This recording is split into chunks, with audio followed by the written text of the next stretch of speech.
ჩვენ ახლა ჩავატარებთ ექსპერიმენტს ელექტრომაგნიტური ინდუქციის მოვლენაზე, რომელიც 1831 წელს აღმოაჩინა ინგლისელმა მეცნიერმა მაიკ ფარადეიმ.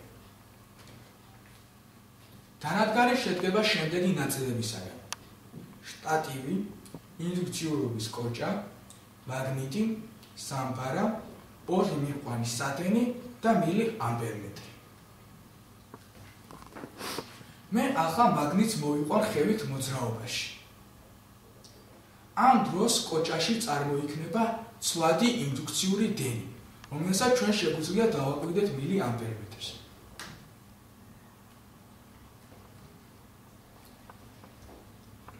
ეს ექსპერიმენტი საფუძვლად უდევს ჩემ მიერ შექმნილ გამოგონებას სახელად სახლის სეისმოგრაფს.